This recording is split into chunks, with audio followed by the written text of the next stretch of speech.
On the night of March 18, 1945, along the western bank of the Rhine River, a young American radio operator sat alone inside a camouflaged signal truck, the cold air seeping through the thin metal walls as mist rolled in from the dark water only a few hundred yards away. His fingers hovered above the radio key, not from uncertainty, but from the weight of what he was about to do. He was not preparing to call in artillery or request reinforcements. He was about to create an invasion that did not exist. Across the river, German listening posts were already alert, their operators bent over receivers, headphones tight against their ears, straining to catch every whisper of Allied movement.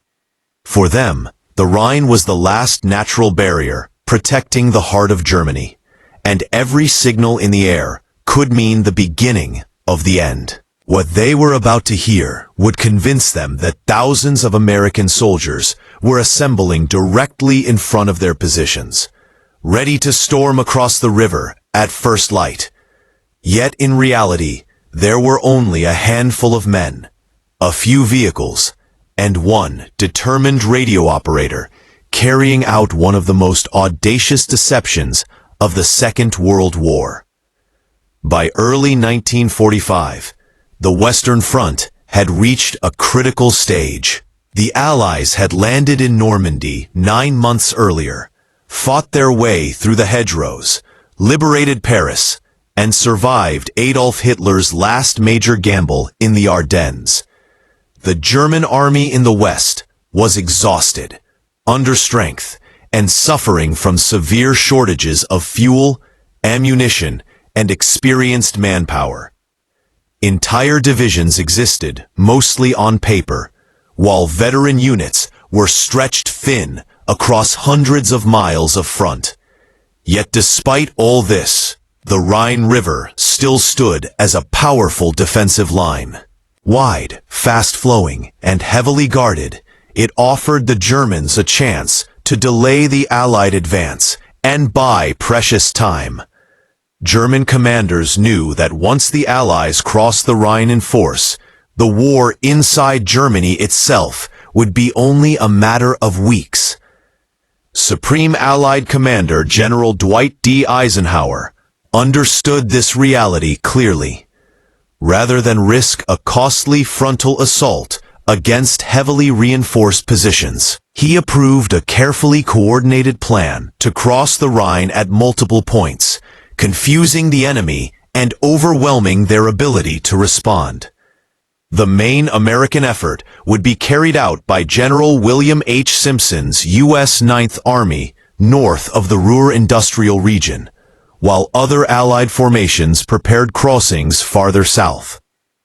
The success of this plan depended not only on firepower and engineering skill, but on deception. German commanders had to be convinced that the main assault would come in the wrong place, forcing them to commit their remaining reserves away from the real crossing sites.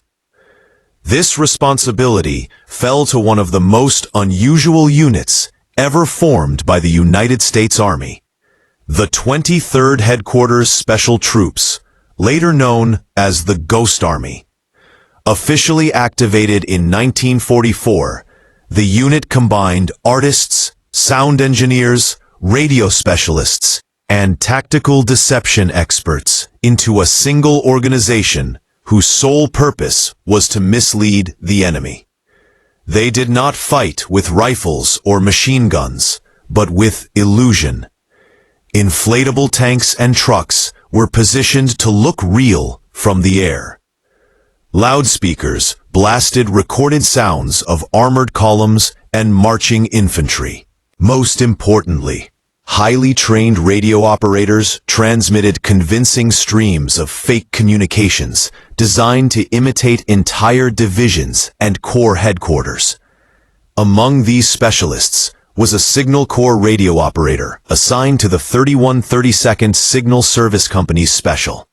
He had spent months learning how American units communicated in combat, memorizing call signs, transmission schedules, procedural language, and even the personal habits of real radio operators in frontline divisions.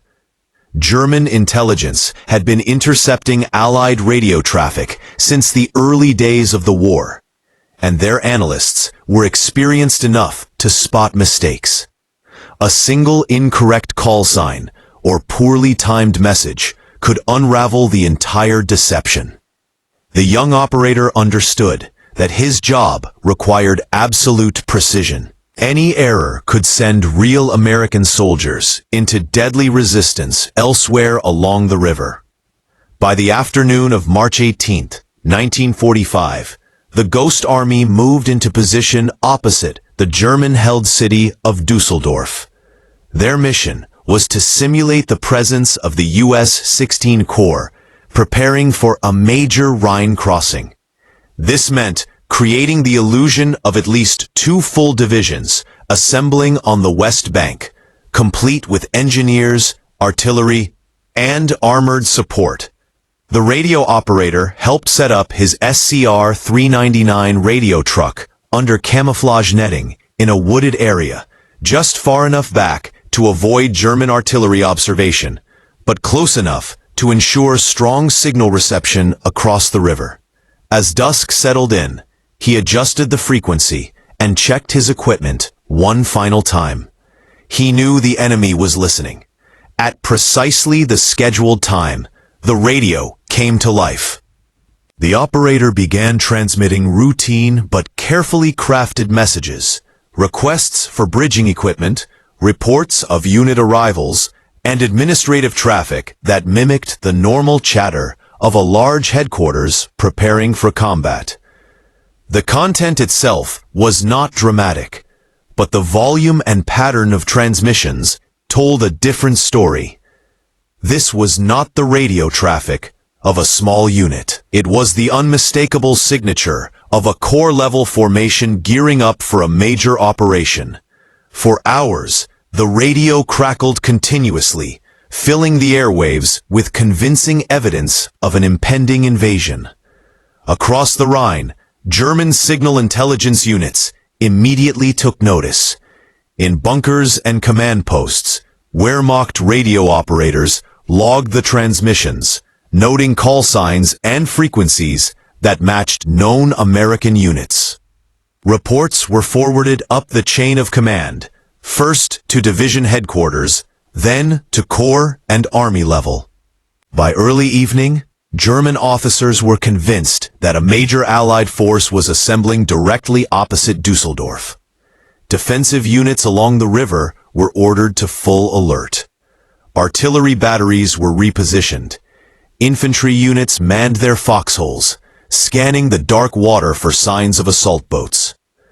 As night fell, the Ghost Army added another layer to the deception. From concealed positions, large speakers broadcast recorded sounds of tanks moving, trucks idling, and troops marching, echoing across the river in the cold air. German soldiers along the riverbank heard the distant rumble and assumed armored units were moving into position. Fear gripped many of them. They knew their defenses were thin, and they believed an overwhelming American force was preparing to strike. Meanwhile, the radio operator continued transmitting without pause, his concentration absolute, his exhaustion growing with every passing hour. He barely slept that night. Each transmission had to be perfectly timed and flawlessly executed.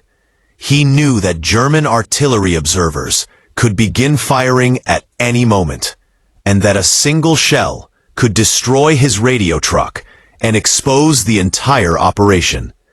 Yet he also knew that the success of the real Rhine crossing elsewhere depended on him maintaining the illusion.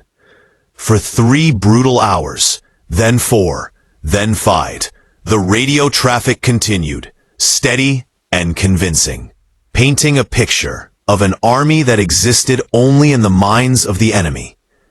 By the morning of March 19th, German commanders were fully convinced that an invasion was imminent. Additional units were ordered into the Dusseldorf sector. including elements of infantry divisions that might otherwise have been used to oppose real Allied crossings farther south. The radio operator listened as intercepted German messages confirmed what the Allies had hoped for. The deception was working. German reserves were being pulled in the wrong direction. As the sun rose over the Rhine, the young operator remained at his post, tired but resolute, fully aware that his unseen battle was already shaping the final weeks of the war. As March 20th, 1945 unfolded along the Rhine, the deception deepened with every passing hour, and the pressure on the radio operator intensified as German reactions confirmed just how completely the illusion had taken hold.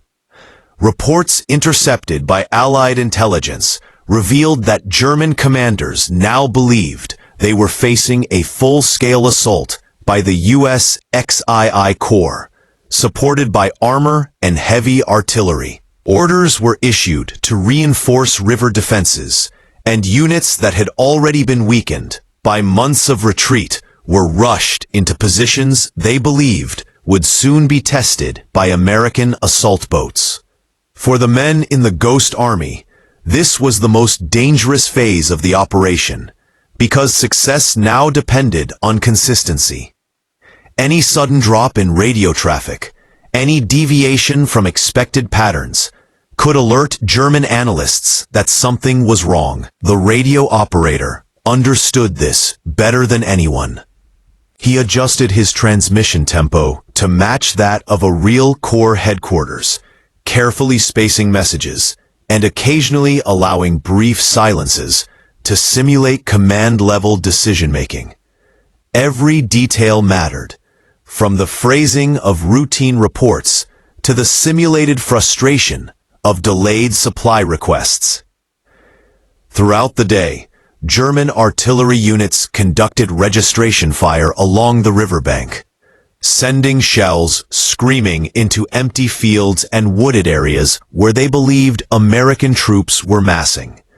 The explosions shook the ground around the radio operator's concealed position, showering the camouflage netting with dirt and debris. He flinched as concussions rippled through the air, but his hands never left the controls. Each burst of enemy fire, rather than discouraging him, reinforced the deception. The Germans were reacting exactly as planned. They were committing their guns, their ammunition, and their attention to a threat that did not exist. Meanwhile, the real Allied preparations continued farther south, largely unmolested by German interference. As night returned on March 20th, the Ghost Army increased its activity. Additional fake radio networks were activated, simulating the arrival of engineer battalions and artillery units.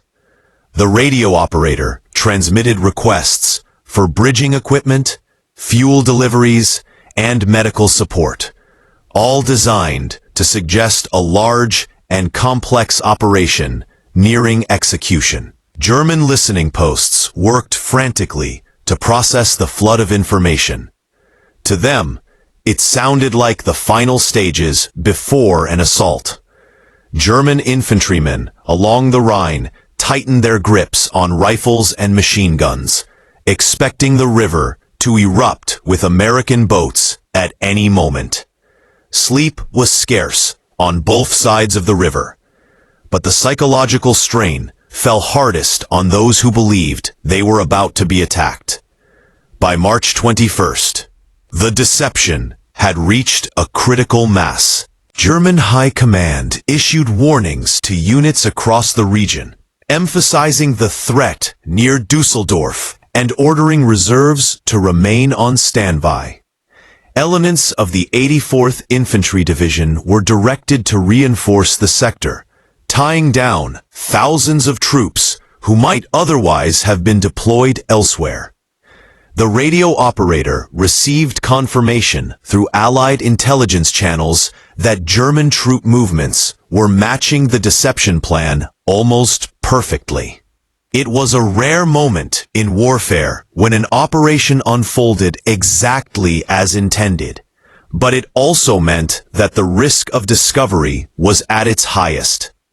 The longer the deception continued, the greater the chance that German analysts might notice inconsistencies or begin questioning the absence of physical evidence along the riverbank.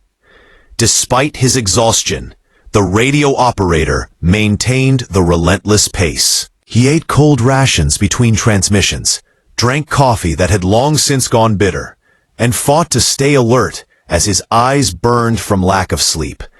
He knew that somewhere else along the Rhine, real American engineers and infantrymen were preparing for their own dangerous crossings, and that every hour he succeeded in holding German attention increased their chances of survival. In this way, his role carried a heavy moral weight.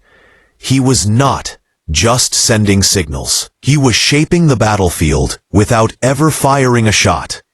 On the morning of March 22nd, the situation reached its most dangerous point.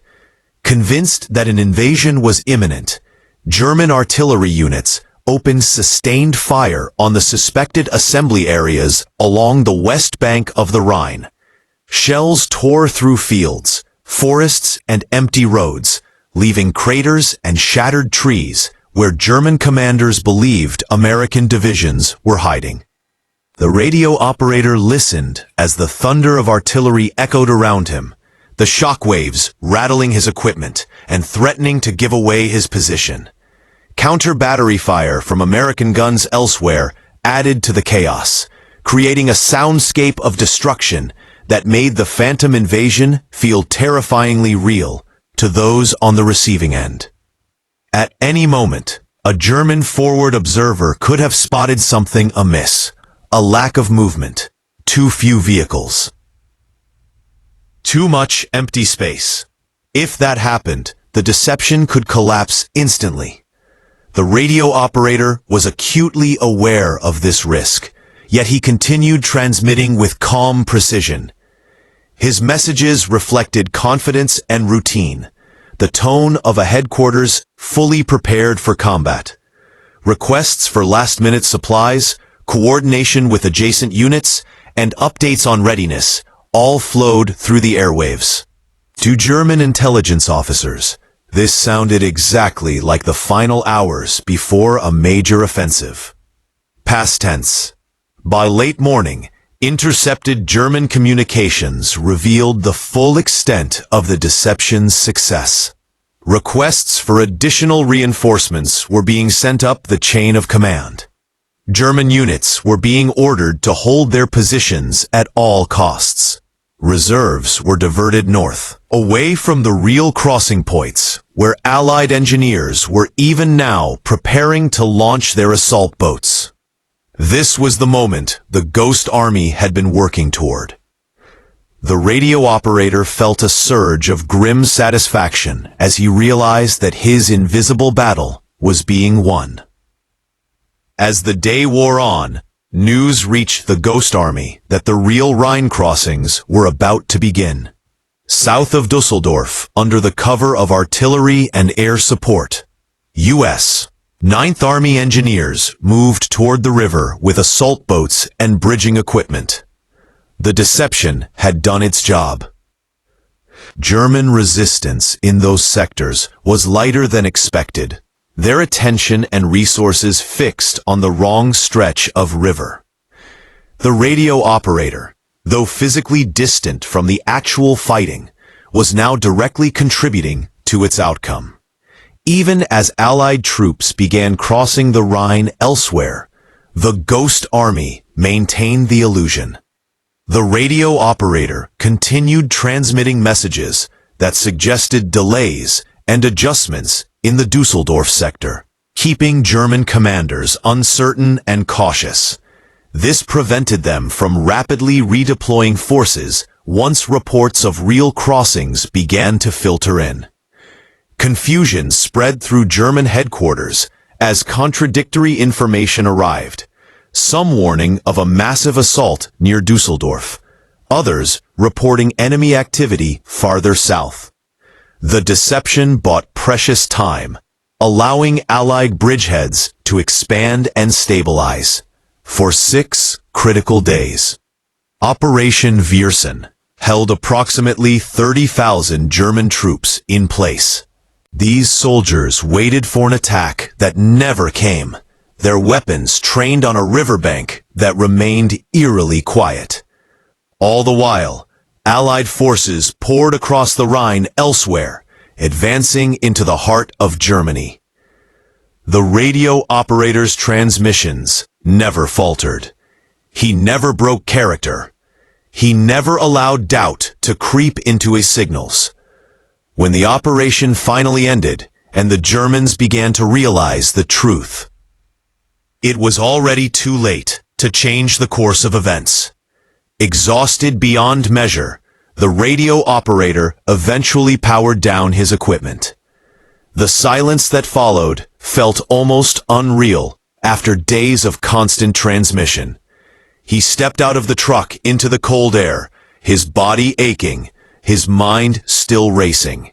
He had fired no weapon, faced no enemy soldier directly, yet his contribution had altered the battlefield in a profound way.